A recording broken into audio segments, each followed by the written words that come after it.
Okay, I have no idea. I'm streaming, but I'm not sure that this is the right channel. So I'm going to end it and then restart it. I apologize.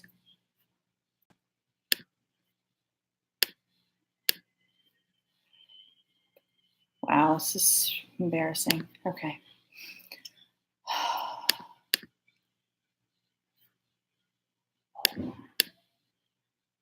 Okay, so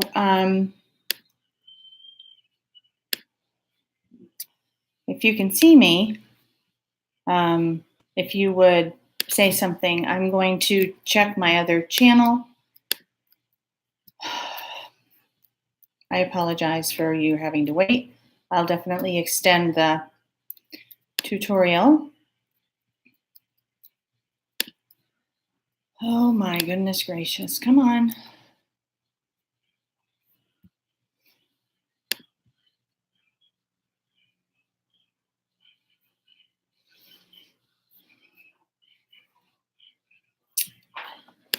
You on? Well, I'm trying. Oh, no. I know every time Really? it was all set, and now It's a struggle. it says live now.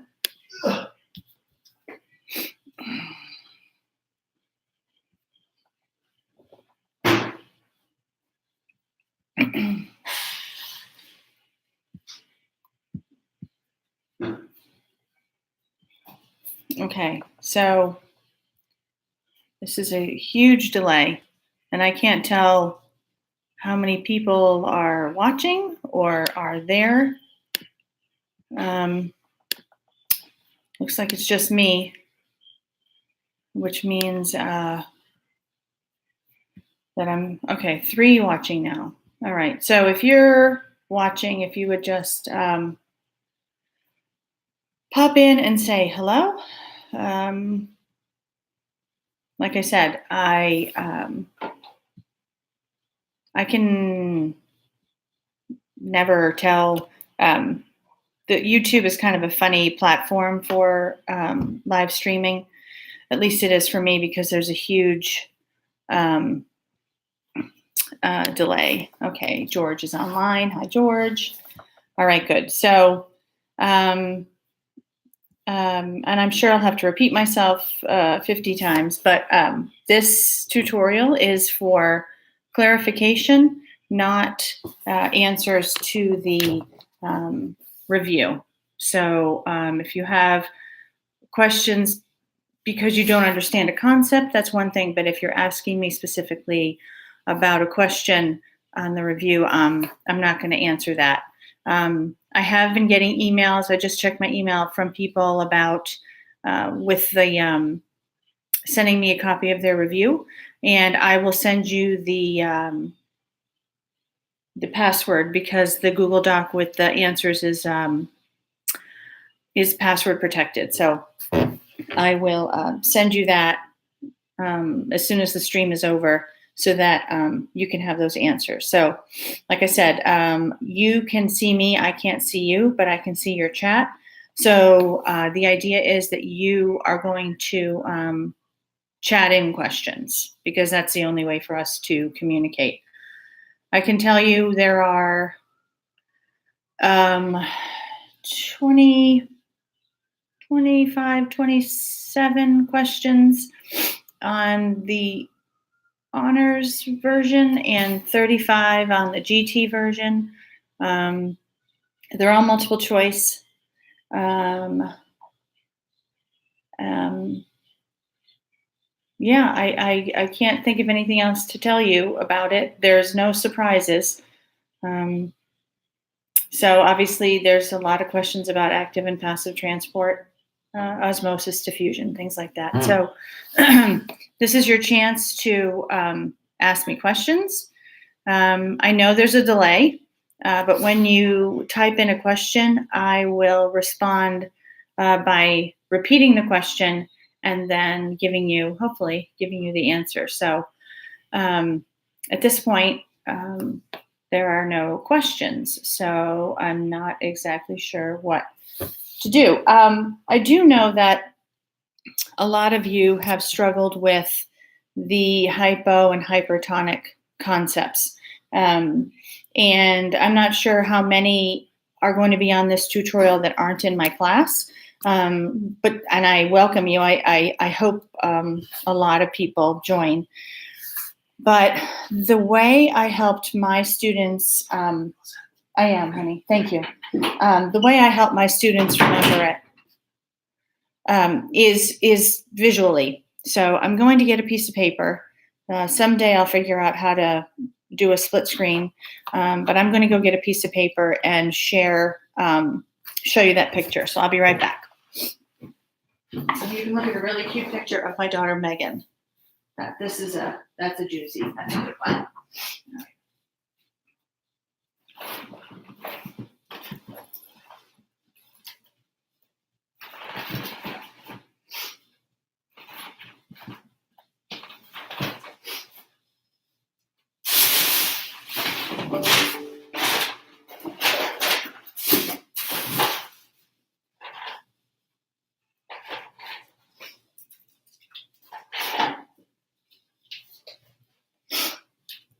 Oh, it's a cute little picture got going on there. Not bad.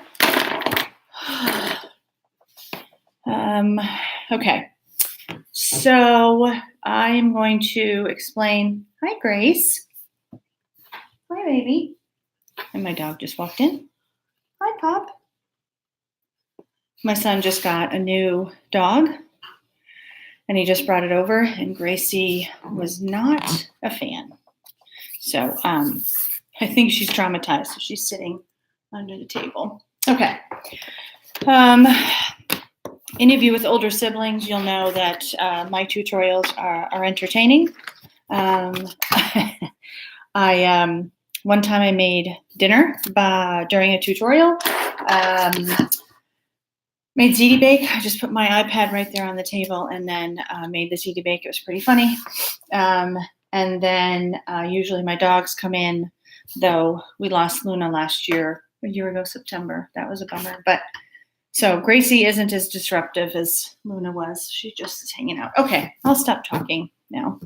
All right. So hypotonic. Okay. All right. So I'm going to start with, okay. So, all right, before I do that, so there's a question. Biggest difference between photosynthesis and cellular respiration? Well, I'd say the biggest difference is photosynthesis happens in a plant and cellular respiration happens in an animal. There are other differences in photosynthesis. It occurs in the chloroplast. Cellular respiration occurs in the mitochondria. It is important to remember, and I don't know if there's a question on the test about this, but it is important to remember. I'm good, but thank you, honey. My husband's so good to me. It's important to remember that plant cells have mitochondria. They don't use them that often, and they don't rely on them solely for energy the way we do. It's like their backup generator. So anytime there's a hurricane, and if you lose power and you have a backup generator, that provides power to you. And that's the same as the mitochondria in plant cells, that they can go through, make food for themselves in the absence of sunlight, because remember, over that arrow in photosynthesis is sunlight, and you really, photosynthesis cannot occur without sunlight, okay? So remember that. But do remember that just because let's say it's been cloudy for a week, that doesn't mean plants aren't going through photosynthesis. So there's still sunlight out there, but also that they do have the backup of having the mitochondria. Sorry, it's hard because I'm reading the chat and I'm trying to remember what I'm saying. So, and any of you who have me in class know that that's a challenge. Okay, so I have another question. What's the difference between hypotonic and hypertonic? So I was going to explain that. it's important to know that when we talk about hypotonic and hypertonic, we're talking about the solution. We're talking about what you're putting, and we always use the example of a cell because when after break, we're going right into body systems, and we're going to talk a lot about how our blood is affected and things like that. So the solution is always what we're putting the blood cell into. So let's say there's a beaker of distilled water, and you put the blood cell into the distilled water. The distilled water is the solution. If you take a blood cell and you put it into a thing of corn syrup, like we did with the egg, the corn syrup is the solution, okay? So when we ask hyper and hypertonic, we're asking about the solution. We're not asking about the blood cell or the egg or whatever you drop into the beaker, okay? So just remember that, okay? So sorry, my allergies been bothering me. So hypotonic, and hypertonic. So I'm going to write how I remember it. And I really do remember it this way, even though I'm a science teacher. So I have to wait for the delay because I can't, there. Okay, so hypotonic, okay? You can see that I made the O really big because that's what happens to a cell when you put it in a hypotonic solution. That means, let's say we're talking about sugar or salt, okay? If you put a body cell, into a hypotonic solution, that means there is less sugar outside the cell than inside the cell. So because of that, the water is going to go inside, okay, and blow the cell up. That's why I say hypotonic, okay? Now, hypertonic, let me make sure there's a delay, so I have to make sure you can see it, okay? You can see how it's kind of squiggly, okay? That means that the cell is going to shrivel because there is more of the solute, let's say sugar or salt, in the beaker than in the cell. So the water is going to have to leave the cell and go into the beaker. So some of you, and I know I've explained this a lot to kids in my class, but I want to explain this again, because I think it's hard to understand when we're talking about solution in a beaker, and I say, well, there's more water inside than outside the cell. And you say, well, but if I'm looking at a beaker and they both have the same amount, I'm going to do my lovely beaker drawing. They have the same amount. Okay, I have to wait for the delay again.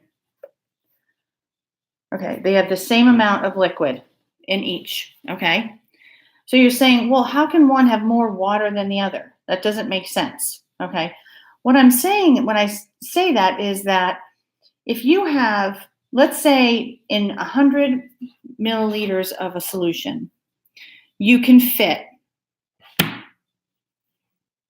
1,000 molecules of whatever. Okay, so think of like when you have a bag of marbles and you can only fit a certain number of marbles in the bag, but you could have all different colored marbles, right? That's kind of how I want you to think of the solution, okay? So just because you have 100 milliliters of the solution, some solutions have more water in them than others. So if this one is corn syrup, and this one is distilled water. All right, I have to wait for the delay again, sorry. Okay, so this distilled water beaker has more water in it than the corn syrup because the corn syrup has a lot of sugar molecules in it that the distilled water doesn't have. So if you could break up this solution into a bunch of tiny little pieces, let's say the distilled water molecules were blue and the corn syrup molecules were yellow, you would have way more blue molecules over here than you would over here because there's a lot of sugar over here, all right? And I'm not trying to confuse you, and if I am, just ignore this part. So if you put a cell into a beaker with distilled water, okay, chances are there's going to be way more water outside in the solution than in the cell because this distilled water is pure water, okay? And it sounds funny when we talk about like pure water, but it actually has more water in it as opposed to minerals and things like that. So what's going to happen is because this has more water than this, it's going to pull the water into the cell, and the cell is going to get huge. Okay? Remember that egg, when we put in the distilled water, it was when we barely touched it and it kind of exploded. I had the slow-mo on my Schoology, so when you touched it, it kind of came shooting out, okay? This one, you put a cell in here, there's a lot of sugar. So now there's more water inside the cell than outside in the solution. So the water is going to leave the cell and the cell is going to shrink, okay? So that's the difference between these two solutions.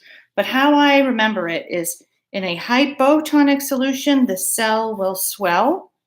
And in a hypertonic solution, the cell will shrivel. Okay, so hopefully that makes sense. Okay, so that answers hopefully what's the difference between hypotonic and hypertonic.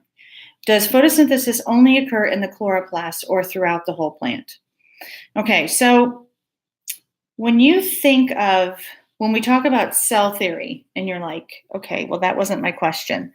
But part of cell theory, and that's where cells come from, all living things are made of cells, okay? So the entire plant is made of plant cells.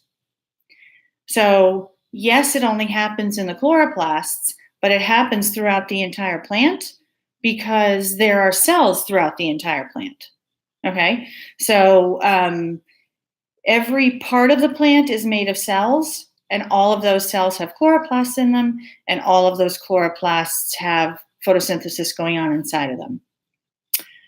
Does cellular respiration occur in plants because they have mitochondria as well? Okay, I already answered that. Yes, that is like a backup generator. It won't last for very long, and it doesn't make enough to sustain a plant for very long. But yes, it does go through cellular respiration when necessary. When in the cellular respiration process is ATP energy made? Well, as the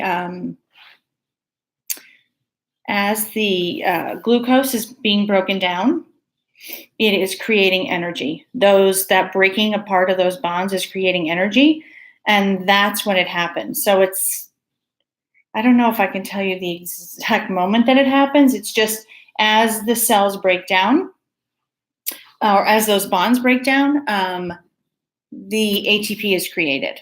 Okay. Okay. Sorry, I just realized who King Koala is, and when is the review due? And so Obama Savage gave you away, Tarun. Holy moly. Okay. What is the purpose of cellular respiration? Okay, so I am going to let your peers answer that. What is the purpose of cellular respiration? I'm not going to answer that because that is a really important concept that you should know. So Sayun Nath, I don't mean to throw you under the bus, but if one of the other people who are on this chat, first tell me okay, you guys can see each other's chat questions, obviously, because everybody kind of yelled at Tarun. So somebody else answer, what is the purpose of cellular respiration? And then Sayun, we will make sure that it's answered. Okay. In a cell, will the vacuole fill first with waste and water before the lysosome, or will it be the other way around? Then how does lysis occur? Okay, so good question. The vacuole will fill with water and waste. Sometimes the waste will go directly to the lysosome, but the vacuole will fill first, and then if it gets too full, it goes to the lysosome. And then when the lysosome, if it can't empty itself outside the cell, if it can't empty itself outside the cell, then it will explode. And when lysis occurs, the cell dies because, and I think I talked about this with my class, but just like your appendix, the reason why appendicitis is dangerous is because when your appendix swells, that's what itis means. It's swelling with toxins. And if the toxins break, or if your appendix breaks, all those toxins go into your body and into your blood. So, and that's why it becomes extremely dangerous. So, same with the lysosome. When the lysosome breaks, because it holds all the toxins, it'll send those toxins throughout the cell and it'll kill the cell. So that's what lysis is. Okay. So what is the difference between xylem and phloem, and what do they do exactly? Well, that is a question that is directly from the review, so I'm not going to answer it. I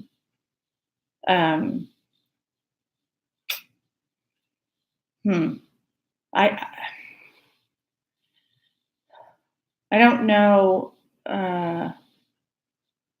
All right, I'll review it because I do feel like it's kind of a confusing concept, but I'm going to stay away from answering questions directly from the review. So xylem and phloem, and what do they do exactly? So xylem and phloem are the vascular system in a plant. So the vascular system in a human are arteries and veins. Arteries and veins bring blood around the body and nutrients and things like that.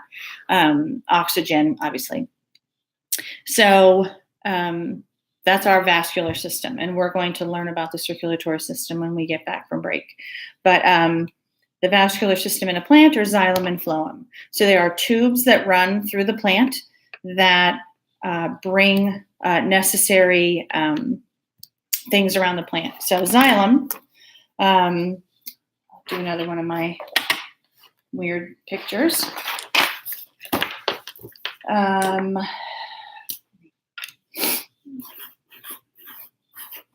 No, that's not going to show up. Hang on one second. So they do have very specific jobs. Okay. So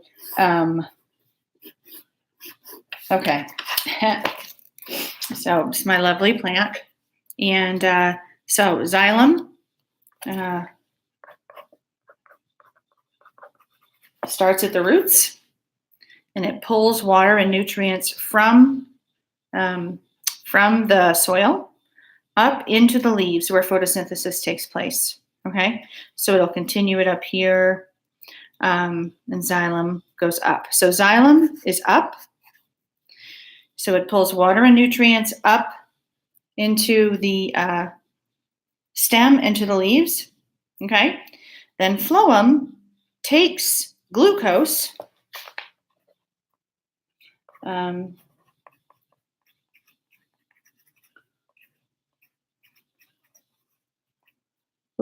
That's kind of hard to read. So phloem takes glucose around the plant, okay, and then it also takes excess water and nutrients down back into the soil. So I always say xylem is up, phloem is down. And if you're in my class, you've heard the story about how I had a kid a couple years ago to say that they remember the difference between xylem and phloem because xylem starts with a P and P flows down her leg. I don't make this stuff up, but I'm telling you, anybody that I've told that to, they've never forgotten it. So xylem is up from the soil, water and nutrients. Phloem grabs the glucose and moves it around the plant and then takes excess water and nutrients back down into the soil. So xylem is up and phloem is down. So xylem up, flow down. All right. Okay. So The purpose of cellular respiration is to create energy for the cell. It also makes carbon dioxide and water. Yes, that's true, but it makes energy for what kind of cell? So the difference is cellular respiration is for animals, okay? Yes, it does happen in plants, but primarily it's for animals, so you need to remember that piece. Is a virus considered a cell? No. It's a, well, it's a, hang on one second. Let's see.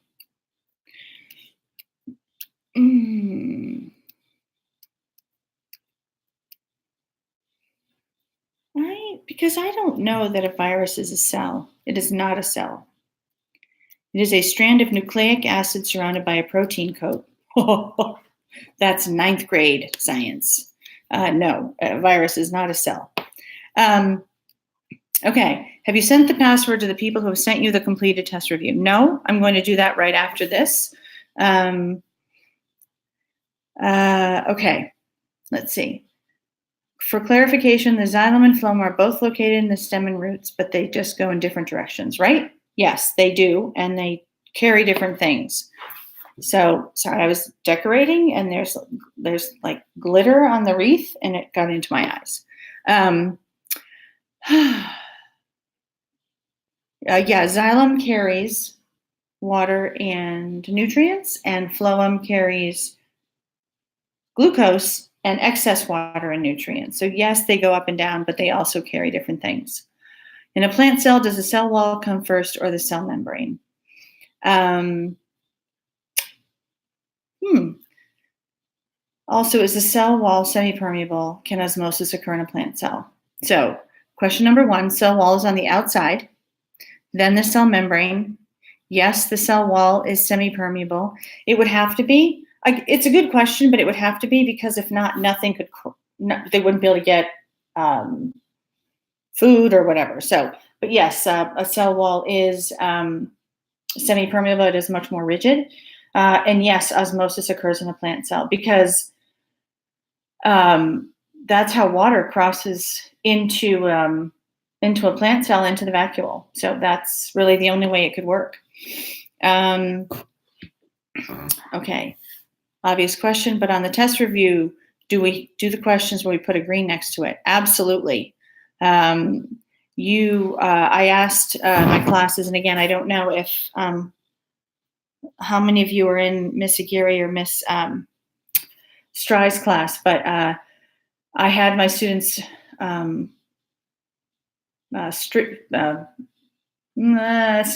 the review. So you put green in front next to the ones that you know really well. Yellow next to those, you're like, I should probably study it. And red, I really need to look this stuff over. You don't get to skip the green ones, because there's no way for me to know if you know the green ones, okay? You might think you know it, and then when you go to answer it, you think, oh boy, it's a good thing I did this. So absolutely, you do not skip the green ones. Okay, I think I have asked all the questions. Cellular respiration, hyper and hypotonic.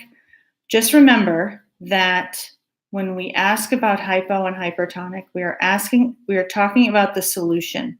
We are not talking about the cell. Okay, it would be really, really confusing if we did that. Let me take a look at the review, because I know there are always questions that people find confusing, so I'm going to look those up quickly. You are going to need to know, you need to be able to identify organelles in the cell. Wow, my connection is slow maybe because I'm online, I don't know, but bear with me here.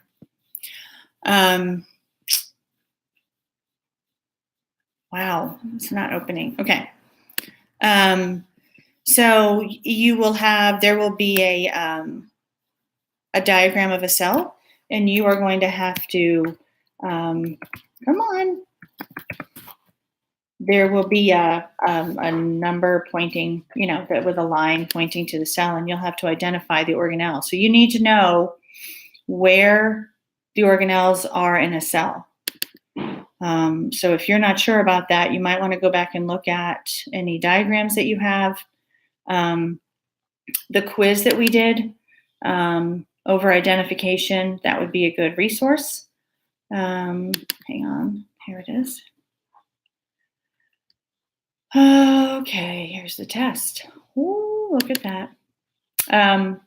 So, yep, you'll need to know the structure of different organelles, the function. What is its job? Let's see. You'll need to know what homeostasis is. We've talked about that. What different organelles do. The difference between passive and active transport. Cell theory. You'll need to be able to identify what the equation is for photosynthesis and cellular respiration. Let's see. Is the diagram the same one from the cell organelle quiz? It'll look very similar. We try to get them. We try to get the diagrams as close to, looking similar as we can. Golgi bodies and ER, which was not mentioned. Let me look at the review.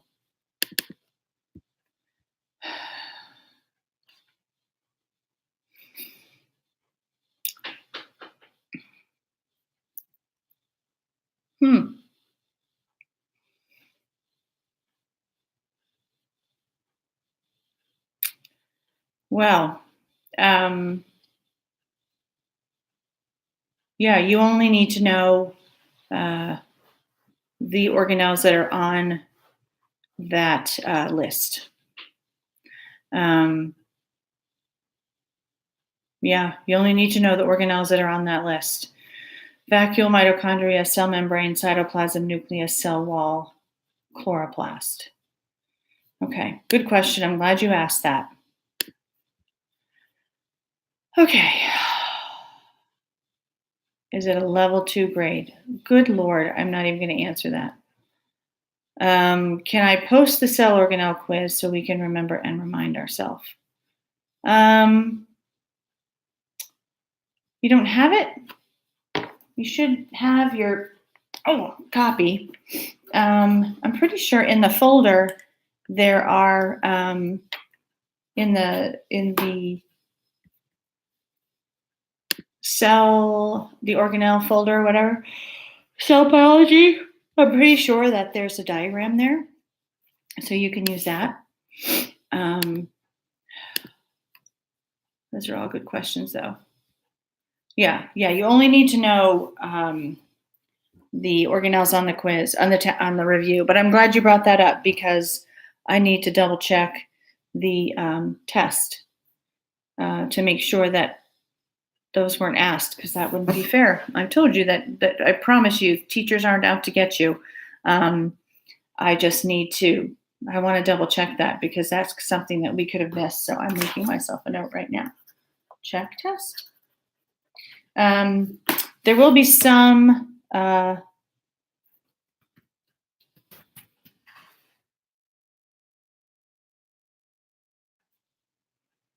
Okay, there I am. I'm back.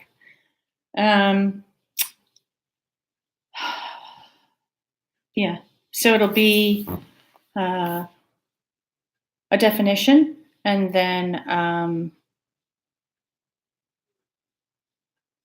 it'll have the missing word will be the name of whatever the thing is.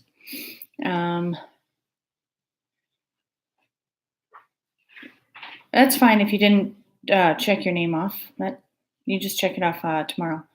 Is engulfing when the membrane engulfs a particle or cell. Yeah, that's what it means. So it surrounds it. That's how amoebas eat. They surround the particles and absorb them. That's how bacteria, if you remember that video that we saw with the white blood cell like tumbling through the stomach and enveloping the virus, that is engulfing as well. Let's see. Engulfing is endocytosis. Yes. Yep. Engulfing is endocytosis because endo means to bring it in. So yeah, it's endocytosis. Vacuole stores things for the cell. Yes. Yes, it does. That's why the vacuoles in plant cells are so big, because they fill with water, and then the plant cell uses it as necessary. On a cell picture, what's the difference in how the mitochondria and chloroplast look? Okay, that is something that I've talked about a lot. But they're both shaped like beans. But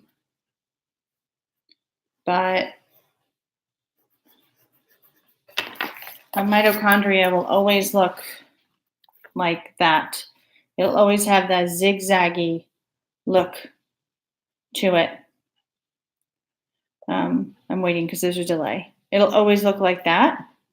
And then chloroplasts have like discs in them. So they might look something like that.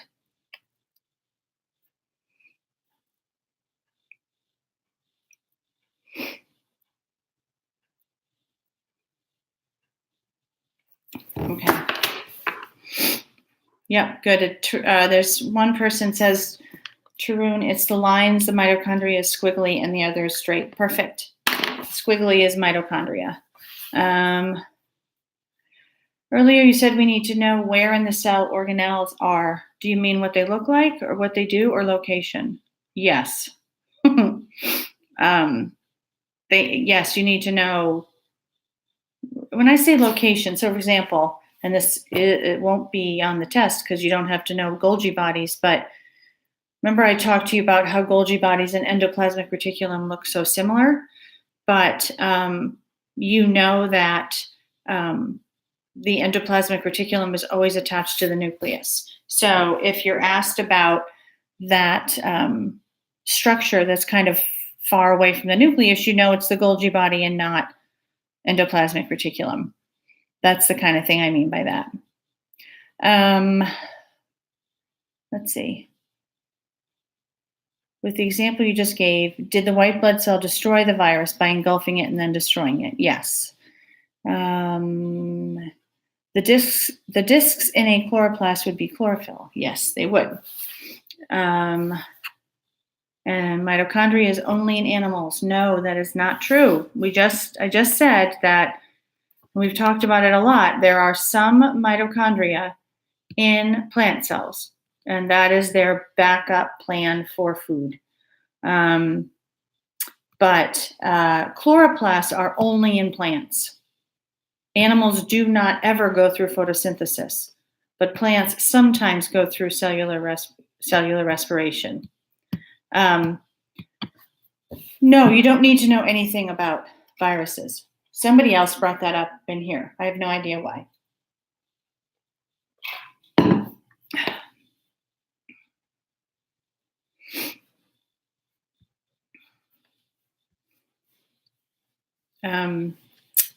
So tomorrow we will review. We'll go over the review question by question. Make sure you understand it. I do have a game that we can play. That we will play. Shake things. But just remember that it's important, and this is something I've struggled with my own kids with. It's important to know the answer not necessarily exactly as it's written. So and I know that sounds confusing, but I just remember helping my kids study, and it would say like, what is the definition of a vacuole? And they'd be able to answer. And then I would switch it up and I would say, what organelle stores water? And they wouldn't be able to answer it. And I'm like, well, it's the same thing. I just asked the question a different way. And it would trip them up all the time. So just know that just because it says no the nucleus or no the cell wall, you might be asked it backwards. What is the organelle in a plant cell that gives it structure? You'll have to know that's cell wall. See what I mean? So don't if you're having somebody help you study, which I hope you are, make sure that they're asking you in a bunch of different ways. Do we need to know about fermentation? No. You don't need to know about fermentation or aerobic or anaerobic respiration. It's just something that I feel like it's important that you know it. But no, you don't need to know it for the test because it's not on the review. Let's see. So I think we've covered everything. Cell theory, organelles. Would a vacuole also give a plant cell its shape? I guess so. In addition to the cell wall, I guess so, because if the vacuole shrinks, the whole cell kind of blank. I guess it does, especially since it's so big. If it were smaller, that wouldn't be the case. But because it's so big, it does give it structure. Thank you, Ava. Can you describe difference between diffusion and osmosis? So diffusion is the spreading of molecules from an area of high concentration to an area of low concentration. It could be any type of molecule. It could be smelly stuff from a candle. It could be Gatorade powder and water. It could be tea. It could anything where the molecules are spreading out. Okay. The difference between diffusion and osmosis is osmosis is the diffusion of water, specifically water, and it has to be across a semi-permeable membrane. So I give the example of, you've probably seen a humidifier. Okay, so the humidifier, you put water in it and it kind of blows air or water molecules into the air.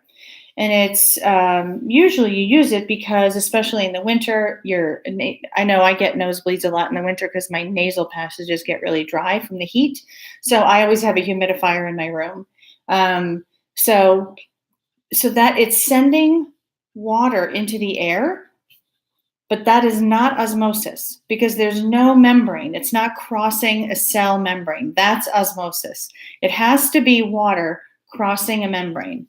That's just straight up diffusion, even though it is water. Okay, so that's the difference. What about all the other organelles then? Do they contribute to the size or shape of the cell?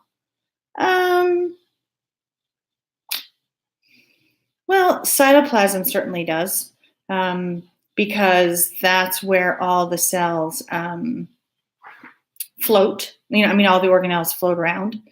But when we're talking, I wouldn't say the size of the cell necessarily, but the shape of the cell, absolutely. So would the humidifier be diffusion? Yes, it would be diffusion.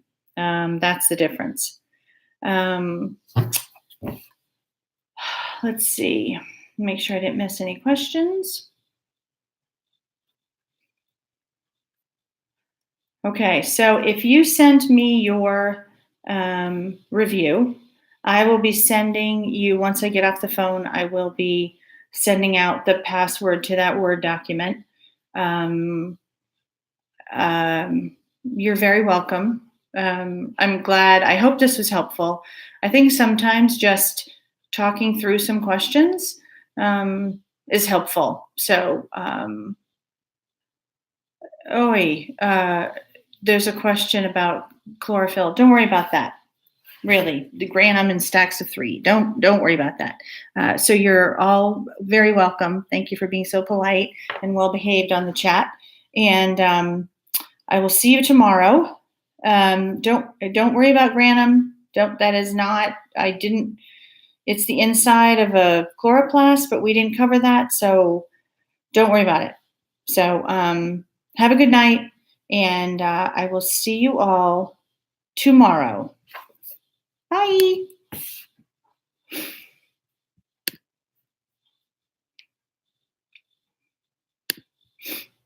Now I have to stop. There it is. I have no idea if I'm stopped, so